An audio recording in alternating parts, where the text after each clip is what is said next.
Oh, mighty God. Oh, mighty God. Los humanos somos los únicos seres inteligentes que existen en la actualidad. Nuestra inteligencia no solo nos ha permitido mantenernos en un universo hostil a la vida por naturaleza. También podemos decir que seguiremos aquí durante unos cuantos miles de años más. A cambio, todo parece indicar que nuestro futuro como especie ha dejado de depender de los procesos de la selección natural. Hemos desarrollado culturas, ciencias y tecnologías que por primera vez en la historia nos permiten manipular a capricho nuestra propia naturaleza. Lejos de los sistemas que condujeron hasta nuestra existencia como seres humanos, más allá de los minuciosos mecanismos que nos han hecho llegar hasta aquí, somos nosotros ahora los que tenemos la inquietante opción de decidir hacia dónde se dirige nuestra especie.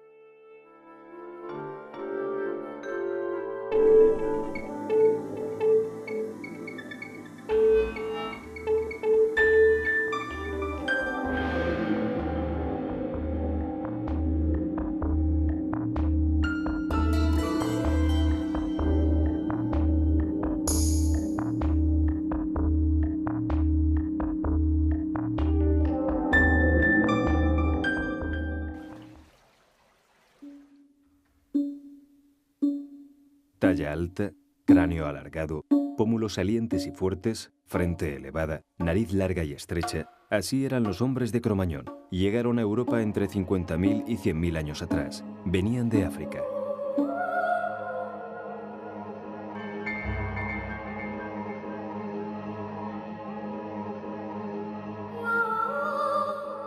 Si tuviésemos la posibilidad de traer a alguno de ellos hasta nuestro tiempo, enseñarle lo que sabemos y vestirle con nuestras ropas, nadie advertiría su condición de hombre primitivo.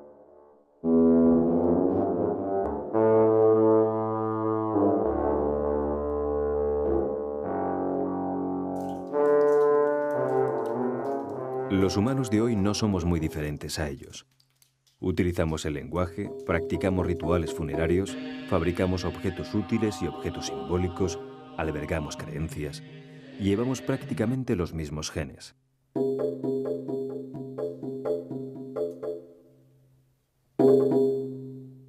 Puntear la roca a golpe de buril y escribir sobre el teclado son diferentes etapas de un mismo proceso. Pero ¿qué sucedería dentro de otros 500 siglos? ¿Pasaríamos nosotros inadvertidos entre nuestros descendientes de este lejano mundo futuro?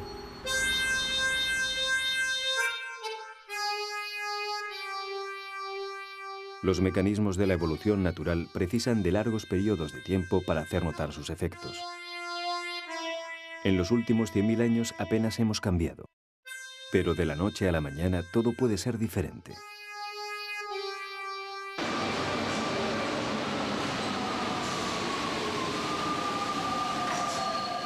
Nuestras culturas, nuestras ciencias y nuestras tecnologías han alterado el curso de la selección natural.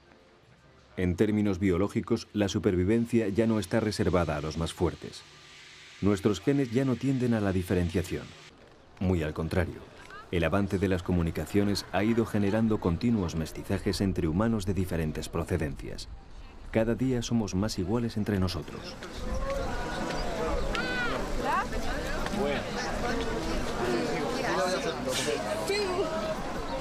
La naturaleza parece haber terminado ya de darnos forma.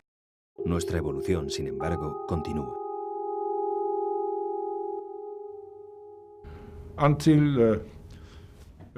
Hasta hace unos miles de años, la evolución dependía solo de la selección natural, incluyendo los primeros pasos de la especie humana. Pero ahora que tenemos este extraordinario cerebro y que lo hemos usado para estudiar e investigar y tratar de comprender la vida, ahora que hemos llegado a este grado de conocimiento, ahora que con la ayuda de este conocimiento hemos creado poderosas técnicas para manipular la vida, ahora que hemos cubierto el mundo con nuestra propia especie, es decir, con nosotros, los seres humanos, y con nuestras industrias, con nuestra agricultura y con todas nuestras actividades, hemos adquirido responsabilidad sobre el futuro de la vida.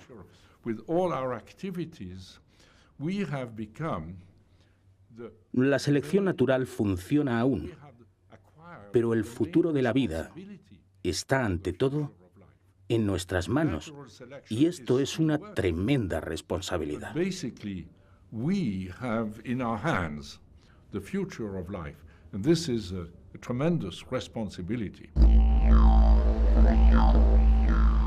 Es como si la naturaleza nos hubiese dado inteligencia para dejarnos después solos ante el futuro.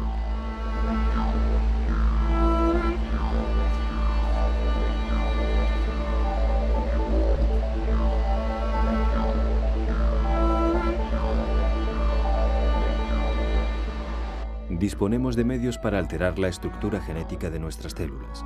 Podemos duplicar seres humanos, hacer que sean cada vez más altos, guapos o inteligentes.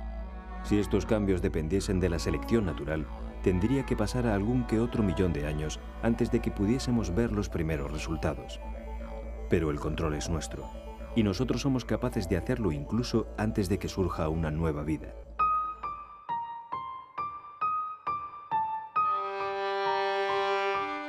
Pudiera suceder que nos paseáramos por el mundo de dentro de 400 siglos sin suscitar la más mínima atención, aunque tampoco sería imposible que nuestros lejanos descendientes nos vieran tan distantes de ellos como vemos nosotros a los homínidos de hace 1 millón de años.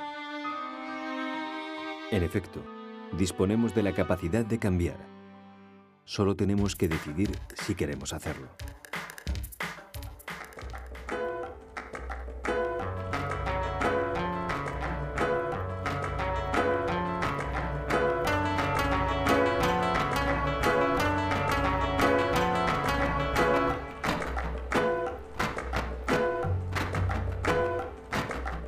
Todo depende de cómo vayan las cosas entre estos 100.000 millones de neuronas. El cerebro humano, el lugar en el que reside la inteligencia. Funcionan actualmente en este planeta más de 6.000 millones de cerebros como este. Cada uno es un mundo diferente a los demás. Sin embargo, todos trabajan interconectados en la misma red. Pueden comunicarse entre sí y son depositarios de la misma herencia. El cerebro humano alberga el ansia de supervivencia que nos ha permitido llegar hasta aquí, la curiosidad que nos impulsa al continuo desarrollo, el poder de crear. Este amasijo de neuronas nos define como especie, aunque en los aspectos físico y biológicos no parezca muy diferente al de los simios, nuestros parientes más cercanos. Las diferencias no están muy claras. Es obvio que nuestro córtex está mucho más desarrollado que el de los simios, el neocórtex. Pero es muy probable que la diferencia sea esencialmente una diferencia cuantitativa. No es que nosotros tengamos cosas diferentes a las que tienen los simios, es que nosotros tenemos más de lo mismo. Tenemos más neuronas, tenemos más neocórtex, de modo que podemos hacer más cosas que los simios y más complejas. Pero las herramientas básicas, las piezas básicas son las mismas. No creo que haya diferencias sustanciales.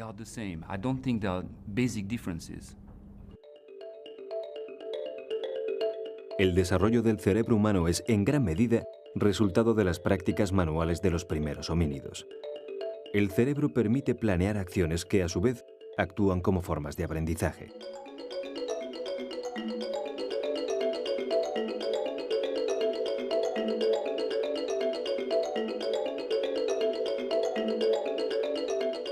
El proceso comenzó cuando nuestros primeros antepasados desarrollaron la capacidad de crear herramientas. Su postura erguida sobre las dos extremidades inferiores les permitía operar con las manos siempre a la vista. De este modo, el cerebro podía visualizar prácticas manuales cada vez más sofisticadas y, a continuación, llevarlas a cabo.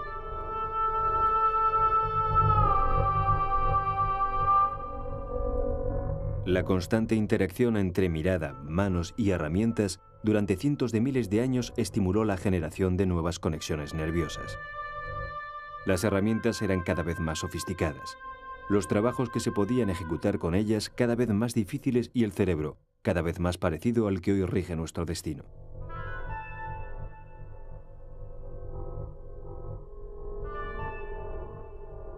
Los científicos se han referido a este fantástico proceso como diálogo entre las manos y el cerebro.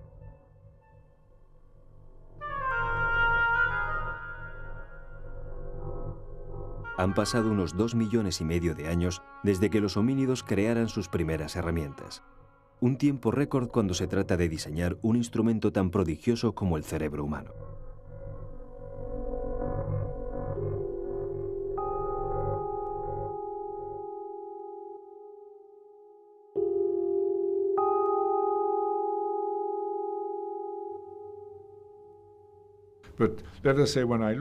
Cuando pienso en las fuerzas que han participado en la dinámica de la evolución, llego a la conclusión de que siempre que las condiciones lo han ido permitiendo, la complejidad ha ido aumentando.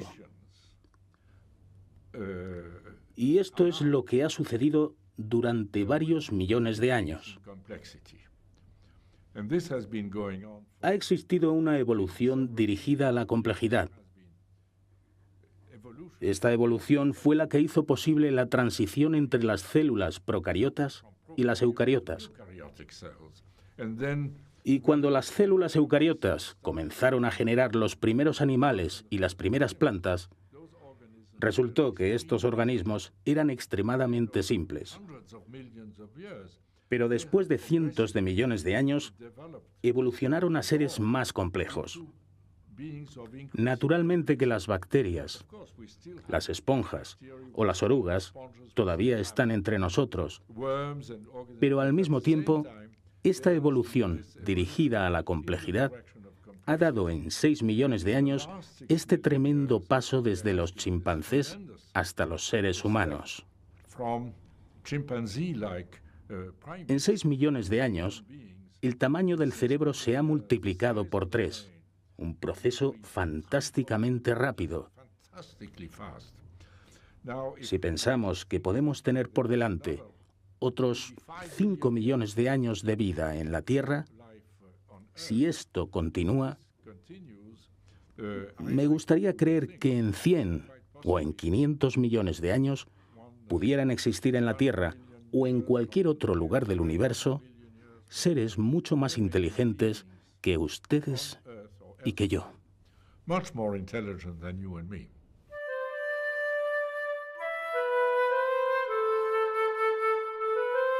En efecto, el tiempo nos ha dejado suficientes pruebas para poder asegurar que entre estas dos imágenes hay una diferencia de unos 6 millones de años.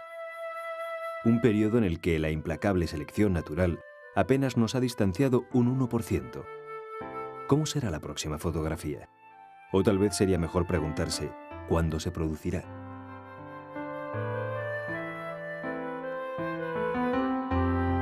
La selección natural nos dice que los chimpancés son nuestros parientes biológicos más cercanos.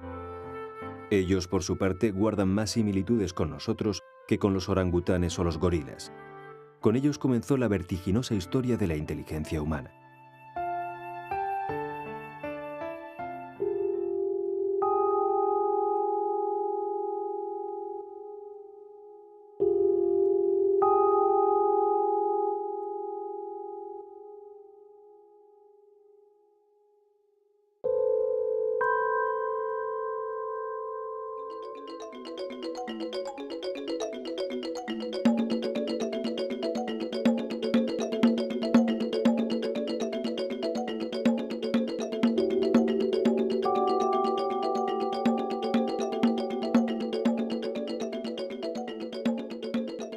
Los chimpancés usan herramientas, manifiestan sus afectos con besos y caricias e incluso desarrollan un sistema de comunicación social. Son capaces de sentir emociones y de expresarlas. Aprenden a través de la simple observación y son unos excelentes imitadores de gestos y movimientos.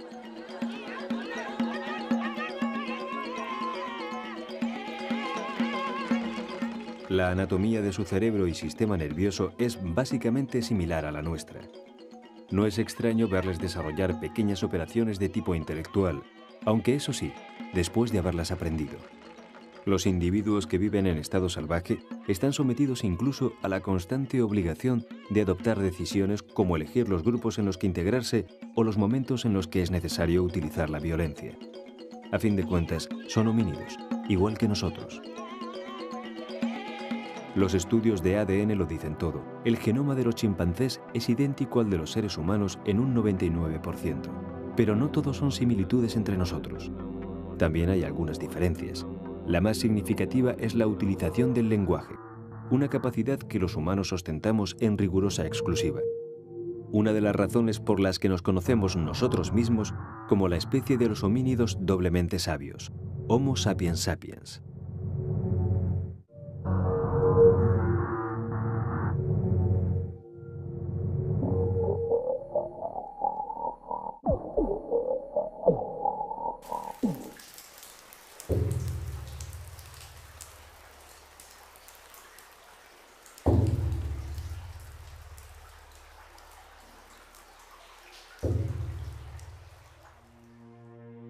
Todo comenzó aquí, en el Valle del Rift, un bello paraje del África Oriental situado entre Somalia, Kenia y Etiopía, un lugar conocido como la cuna de la humanidad.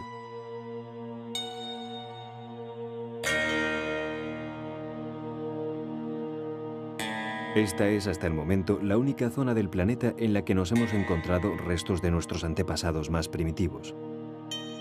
Aquí vivieron hace unos 4,5 millones de años unos individuos de escasa talla y grandes incisivos, conocidos por los paleontólogos como Ardipithecus ramidus, tal vez nuestros antecesores más primitivos, aunque sobre esta cuestión los científicos tienen sus más y sus menos.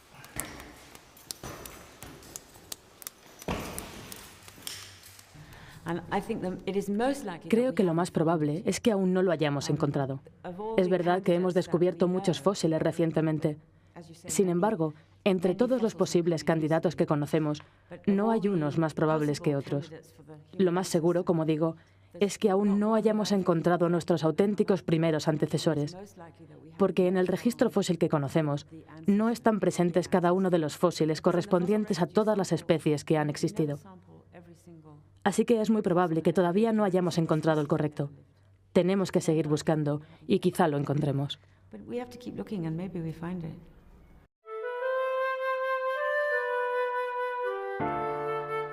Mif Leakey es heredera de una prolífica saga de paleontólogos íntimamente unida desde hace 3 generaciones a la historia de la evolución de la especie humana. En 1994 sorprendió al mundo con el hallazgo de las primeras evidencias fósiles del Australopithecus anamensis, serio adversario del Ramidus en la controvertida carrera hacia el título de antecesor de la actual especie humana. El Australopithecus anamensis vivió hace unos 4 millones de años junto a la orilla oriental del lago Turkana, en Kenia. Su anatomía presenta ciertos avances con respecto a sus predecesores, pero no es muy distinta a la de los Ramidus. Según los informes redactados por la propia Leakey tras su hallazgo, el anamensis poseía aún un aparato dental más parecido al de los simios, aunque la parte posterior de su cráneo ya había aumentado levemente de tamaño. A partir de las formas de las tibias, Leakey dedujo que su homínido era ya un animal bípedo, cualidad que compartía con los absolutos protagonistas del siguiente millón de años, los Australopithecus afarensis.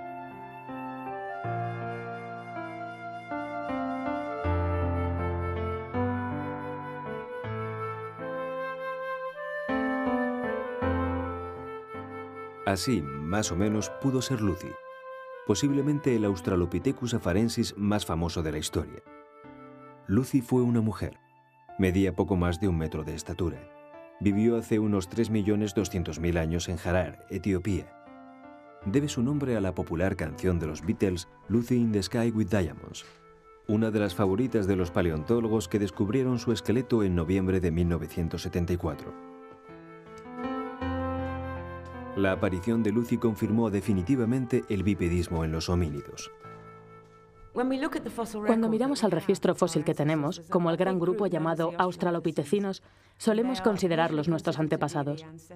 Posiblemente uno de los Australopithecinos fuera uno de los antecesores de los últimos homínidos.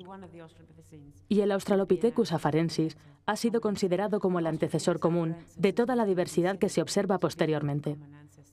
Pero yo creo que el Australopithecinos fue posiblemente un grupo anterior, que de hecho no fue a ninguna parte. Y puede ser que, una vez más, no hayamos encontrado el grupo que represente nuestro antepasado. Por lo tanto, yo creo que solo contamos con una pequeña muestra del registro fósil. No tenemos muestras de todo lo que ha existido, y creo que cuanto más encontremos, más nos daremos cuenta de que existen otras posibilidades. Así que no me gustaría decir que es el antepasado directo o cuál de estos es el más probable. Es más probable que sean los australopitecinos frente a los parantropicinos, pero no está claro que el Australopithecus sea anterior al Homo, o incluso que sea de donde viene el Homo. Por eso creo que actualmente no lo sabemos. Y si miras hacia atrás, al Ardipithecus ramidus o al Aurore eugenensis o cualquiera de estas formas anteriores, Anamensis, Afarensis, no podemos decir nada. Así que cuando alguien me pide que dibuje el árbol familiar con líneas que vayan desde uno a otro, digo simplemente que no se puede hacer, porque dibujar ese tipo de árbol familiar implicaría que sabemos algo que todavía no se conoce. Por eso, lo único que podemos decir es que un grupo se parece a otro, y este a otro. Pero no sé exactamente de cuál venimos. Simplemente no lo sabemos.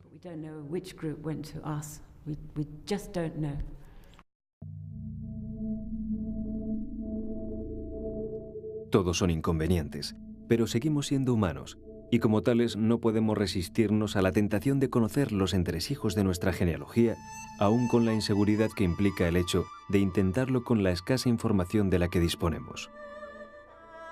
¿Por qué nos convertimos en seres humanos? ¿Cómo lo hicimos?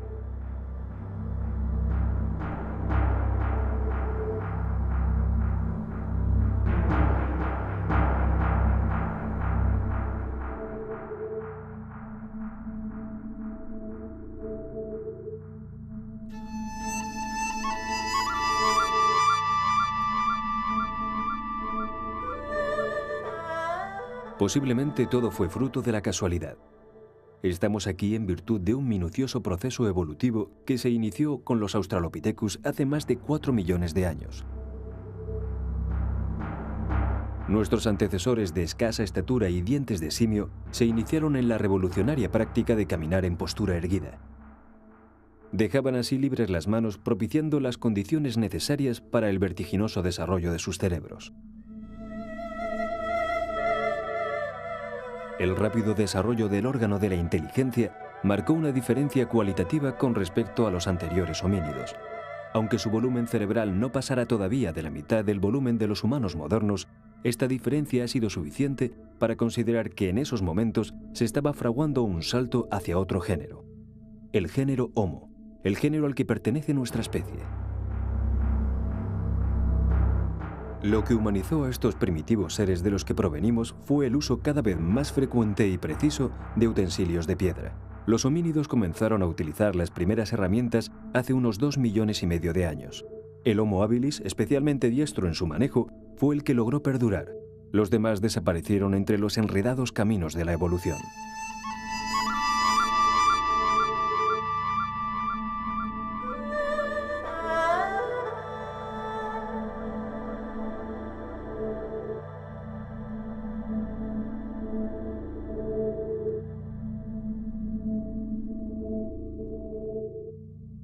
Hace aproximadamente 1.700.000 años, el habilis ya había evolucionado en una medida suficiente como para merecer otro nombre, Homo erectus.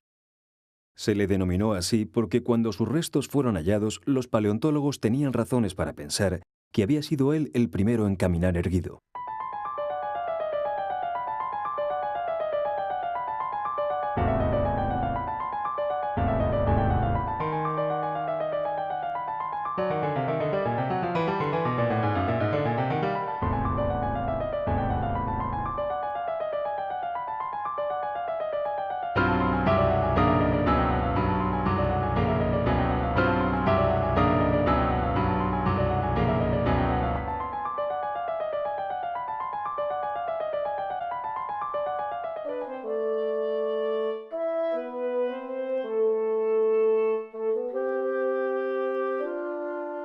Este hábil homínido capaz de fabricar utensilios, que caminaba en perfecta postura erguida y que posiblemente había competido y acabado con las especies inteligentes rivales, decidió salir de África dispuesto a conquistar el mundo.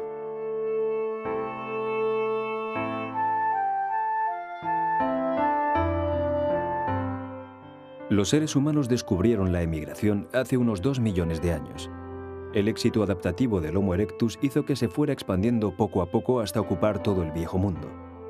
Atravesando las tierras del noreste africano, llegaron hasta lo que hoy es el Oriente Próximo. Después continuaron hacia Asia. Sus restos fósiles y sus herramientas se han encontrado en zonas tan distantes como China, la isla de Java y, por supuesto, Europa. En todos estos lugares fueron surgiendo líneas evolutivas más o menos parecidas entre sí, que no siempre estuvieron capacitadas para superar las crecientes exigencias de la selección natural. Algunos perecieron en el camino de la evolución. En su lugar subsistieron grupos de homínidos cada vez más sofisticados, más diestros con sus utensilios y, en consecuencia, más inteligentes. Todas estas oleadas estaban integradas por pequeñas colectividades que, pese a manejar herramientas y rudimentarias armas de caza, no habían desarrollado aún capacidad como para vivir en sociedades numerosas.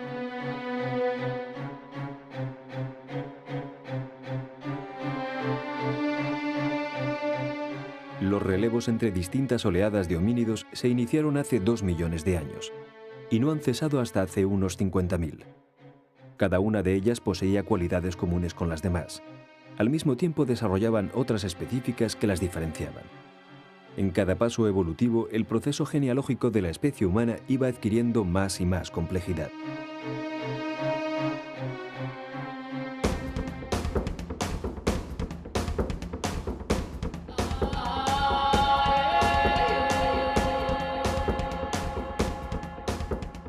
Actualmente somos los únicos seres inteligentes que habitan el planeta, pero no siempre fue así.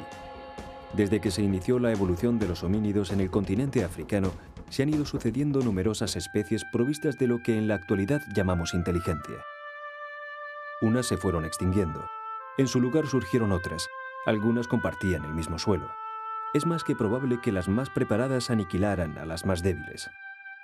Algo así pudo ocurrir entre los afarensis y los ramidus de hace 4 millones de años. O más recientemente entre los sapiens y los neandertales de hace apenas 40.000. Esta fue posiblemente la última vez que una especie inteligente ha quitado de en medio a otra especie inteligente.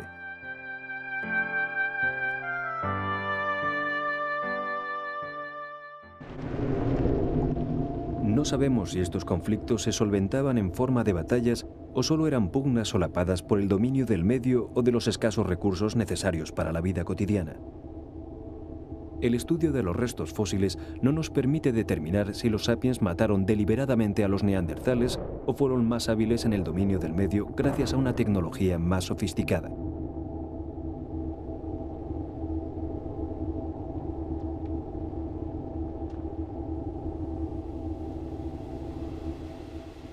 Entre todas estas propuestas evolutivas, no hay una línea que nos relacione con los primeros homínidos. La evolución humana es una caprichosa red de caminos que no conocemos totalmente.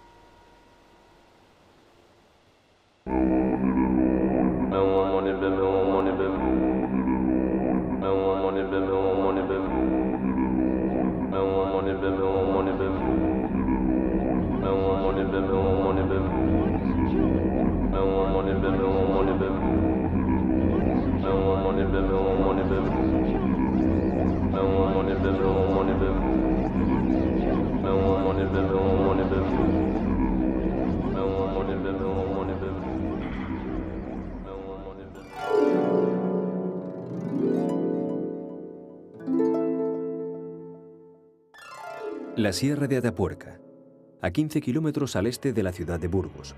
Paso obligado para los peregrinos del Camino de Santiago y lugar en el que se encuentran los vestigios humanos más antiguos de Europa.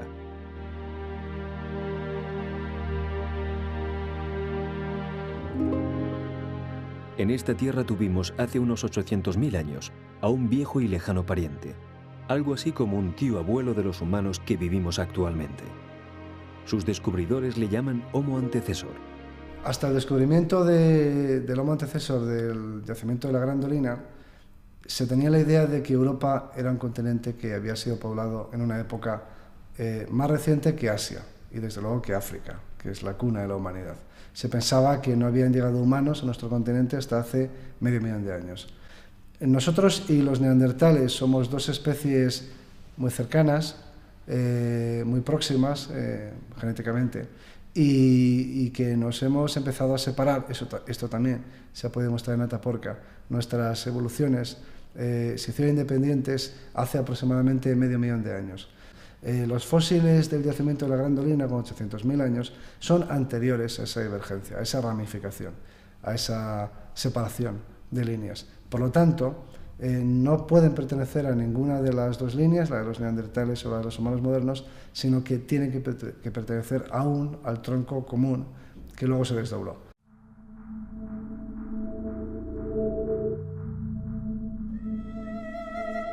En Atapuerca ha aparecido también restos de un grupo de homínidos que vivió hace 300.000 años, el Homo heidelbergensis. Estos seres tenían una capacidad craneal mayor que la nuestra, aunque sus habilidades manuales dejaban bastante que desear. En los aspectos culturales habían desarrollado ya algunos hábitos, como enterrar a los muertos o practicar ritos de tipo espiritual. Si el antecesor venía a ser algo así como nuestro tío abuelo, el heidelbergensis fue una especie de tío que teníamos aquí, en la Sierra de Atapuerca. Su legado evolutivo más directo fue el malogrado hombre de Neandertal, que sepamos la última especie humana inteligente que desapareció.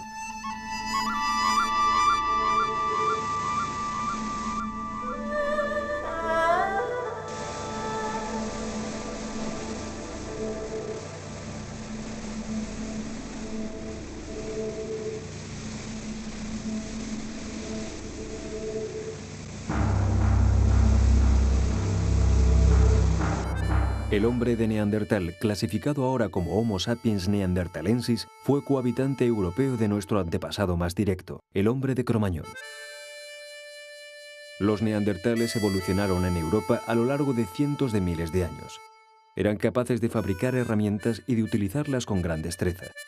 Se comunicaban, practicaban rituales funerarios, eran tan humanos como nosotros mismos, aunque su aspecto físico fuera un tanto diferente.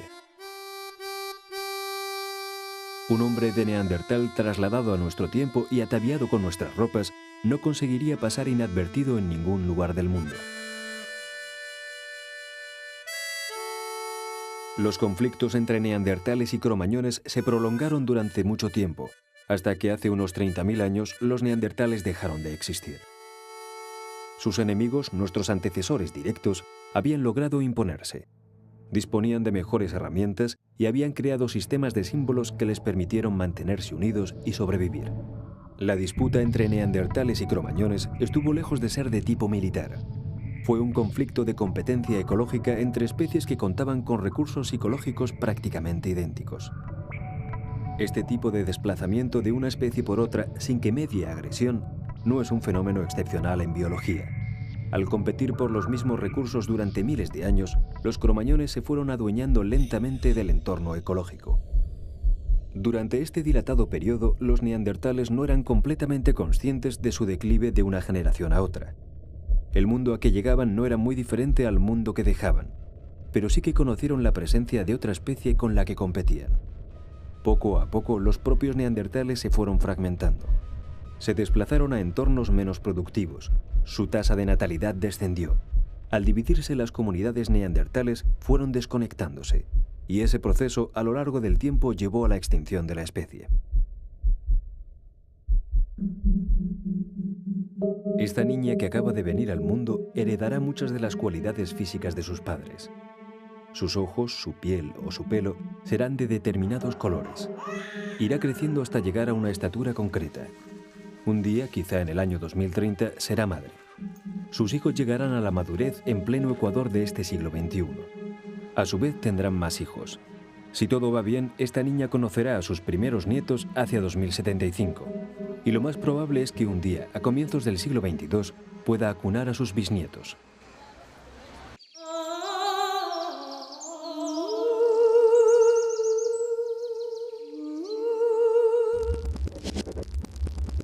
Pero, ¿qué ocurriría si retrocedemos? ¿Dónde estaría el fin de la cadena? En otras palabras, ¿quién fue la mujer que trajo al mundo al primer Homo sapiens?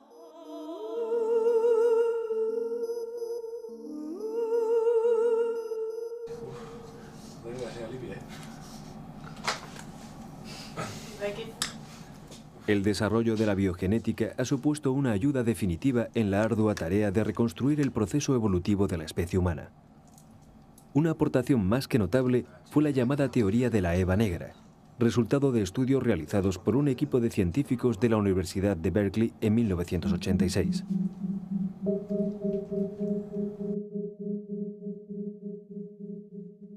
La teoría de la Eva negra defiende que todos los seres humanos que vivimos en la actualidad descendemos de un ancestro común, una mujer que vivió en África hace unos 150.000 años.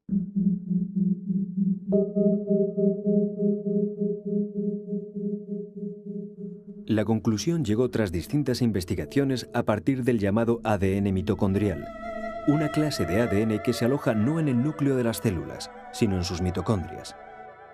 Solo las hembras son capaces de transmitir ADN mitocondrial a su descendencia. Esto ha posibilitado un retroceso biológico en el hilo del tiempo hasta encontrar a la que probablemente fuera nuestra antecesora común, la madre de todos los Homo sapiens.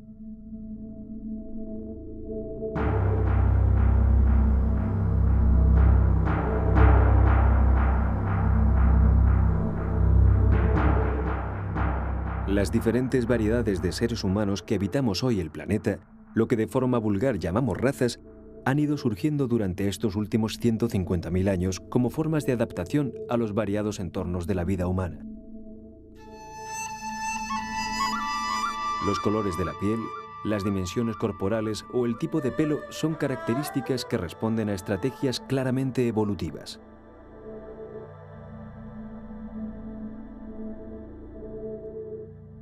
Entre los seres humanos no hay diferencias tan significativas como para poder hablar de distintas razas. Lo cierto es que el concepto de raza no es más que un atavismo cultural utilizado por ciertos grupos sociales para justificar distinciones que en realidad no existen. El término raza es inaceptable. Científicamente no se puede aplicar a la especie humana. Ese es un concepto veterinario, vamos a decirlo así, o ganadero. No se puede hablar de razas humanas como se habla de razas de animales domésticos. Entre otras cosas porque precisamente nuestra especie es de las especies menos heterogéneas que existen entre los mamíferos. La nuestra es una especie que tiene muy poca diversidad genética. Todas las poblaciones humanas son idénticas, prácticamente idénticas, desde el punto de vista de los genes. Hay algunas diferencias que son muy superficiales, aunque llamativas, en el color de la piel, en el tipo de pelo y otros rasgos externos, pero que prácticamente no implican apenas diferencias en los genes.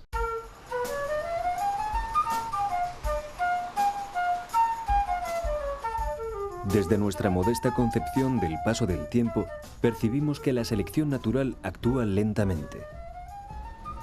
No así las alteraciones que los seres humanos venimos realizando en el entorno desde que nuestra inteligencia trabaja más o menos a pleno rendimiento.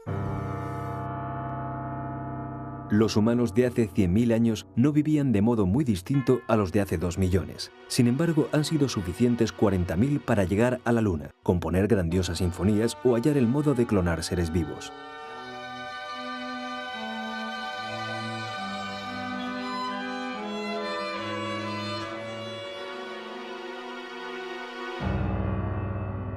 Muchos científicos piensan que el motor de esta vertiginosa carrera humana no ha sido otro que la capacidad de hablar.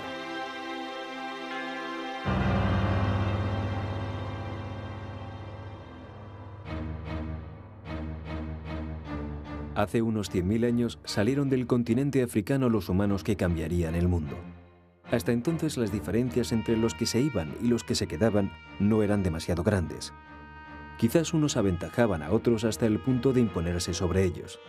Tal vez el secreto de esta supremacía estuviese en la capacidad de articular palabras. Un pequeñísimo cambio genético, una mínima mutación en el ADN dio una nueva forma a la laringe, a la lengua y a ciertos músculos, el conjunto de los instrumentos físicos del habla.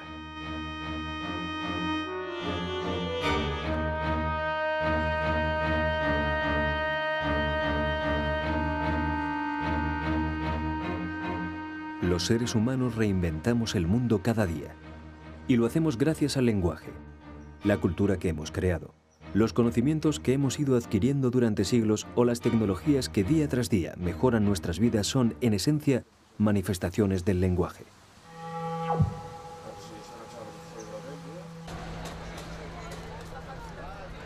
El lenguaje no es concebible de modo individual. Solo tiene sentido desde el momento en el que se utiliza en el seno de un colectivo. El lenguaje es, en consecuencia, un patrimonio social. De hecho, los humanos somos esencialmente sofisticadas unidades de transmisión y proceso de datos.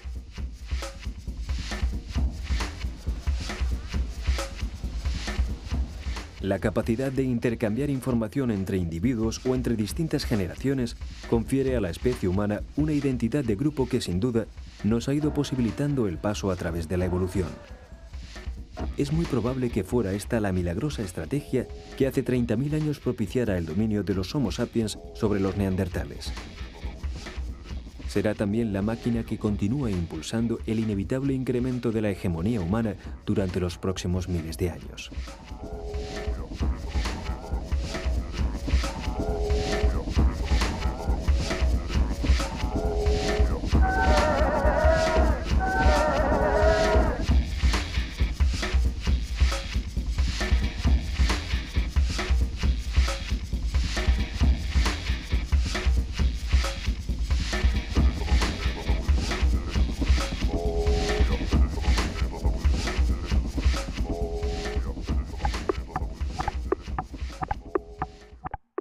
¿Cómo seremos en el futuro? ¿Tendremos una cabeza más grande a causa del crecimiento del cerebro? ¿Quizá las piernas más cortas como consecuencia de los futuros automatismos en la locomoción? ¿O perderemos los dientes por consumir alimentos concentrados? Tal vez no esté tan lejano el día en que seamos capaces de fabricar seres humanos a capricho. O, como ya han sugerido algunos autores de ciencia ficción, crear seres mitad humanos y mitad máquinas. Las especulaciones no faltan. Quizá una de las más próximas a una posible realidad fuera la que imaginó Aldous Huxley para su legendario relato Un mundo feliz, publicado en 1932.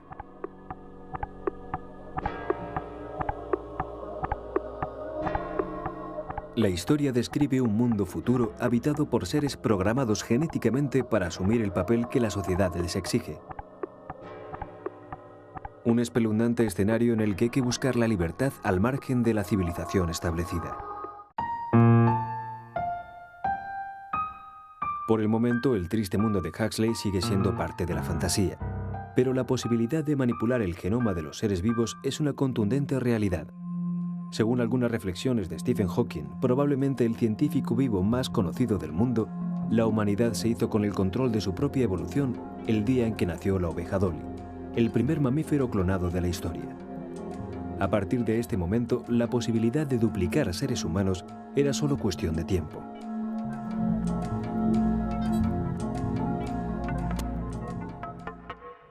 La biogenética es, en efecto, uno de los agentes que más pueden influir en la definición de nuestro futuro inmediato. Podemos prever algunas de sus consecuencias, pero se producirán otras que hoy ni siquiera somos capaces de imaginar. Sabemos ya cómo predecir enfermedades mucho antes de que se desarrollen. En poco tiempo pondremos los medios para evitarlas y vivir así más y mejor.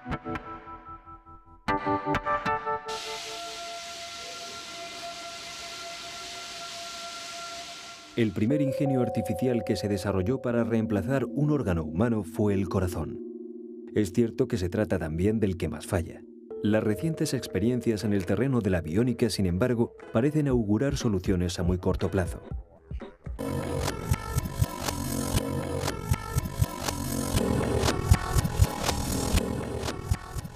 Es casi imposible, ya en los tiempos que vivimos, pensar en una disfunción del organismo humano que no vaya a disponer de una posible solución biónica en un futuro más o menos próximo.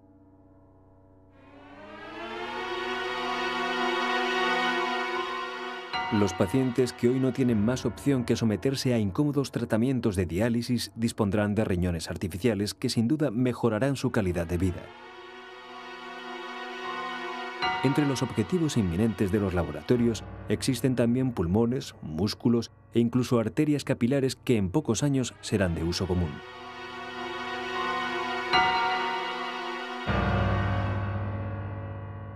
Pero el mayor reto actual de la biónica es, tal vez, el diseño de dispositivos de percepción, piezas que permitan reparar los órganos de los sentidos como el oído o la vista. Existen ya sistemas artificiales capaces de proporcionar entre un 10 y un 15% de visión a los invidentes. Por el momento, estos ingenios funcionan solo en el ámbito experimental.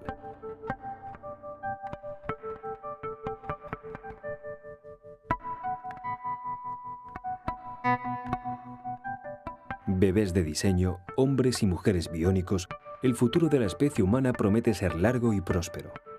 Mejoraremos nuestro aspecto físico, tendremos salud, disfrutaremos de una vida más larga. ¿Pero seremos más inteligentes?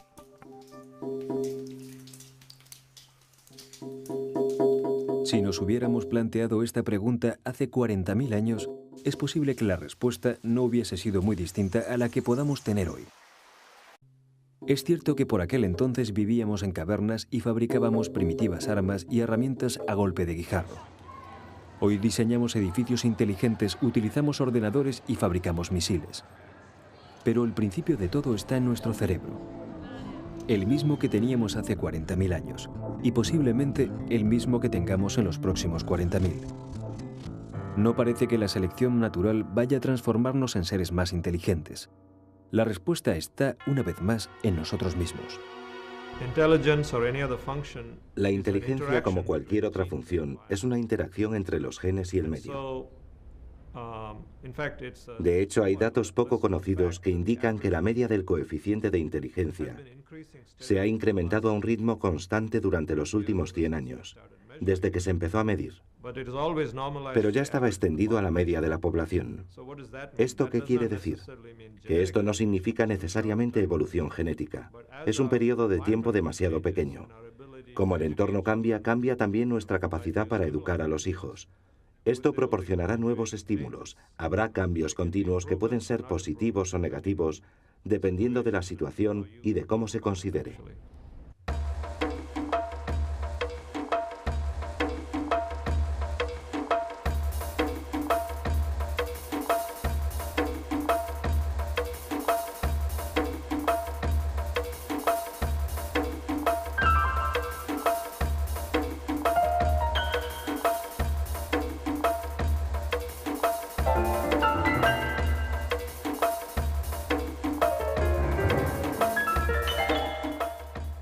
La inteligencia, un lento y meticuloso azar de la naturaleza que nos permite ser dueños y señores del mundo en que vivimos. A pesar de las desigualdades sociales que hemos ido creando entre los individuos de nuestra propia especie, los seres humanos hemos conseguido aumentar nuestra esperanza de vida hasta rozar los límites de lo posible. Formamos una especie abundante, capaz de poblar cualquier punto del planeta por hostil que sea.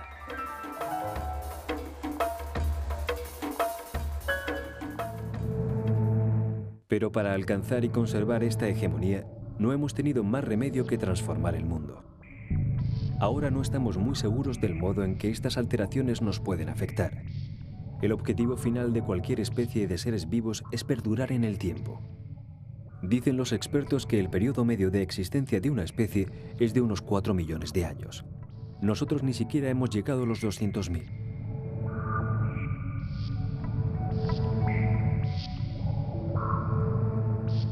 Es posible que ese asombroso mecanismo que hace 6 millones de años se puso en marcha para darnos la inteligencia se esté volviendo en contra nuestra. No sabemos mucho sobre el modo en que evolucionaremos en el futuro. Tal vez esa misma inteligencia que nos define y que nos ha permitido llegar hasta aquí sea lo que acabe definitivamente con nosotros, mucho antes de lo que esperamos.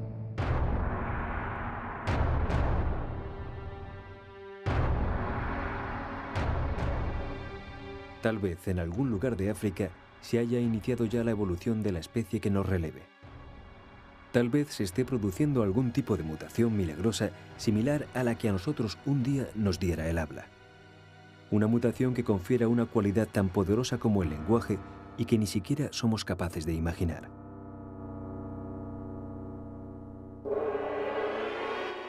Puede ser que ni siquiera sea necesario mirar hacia África.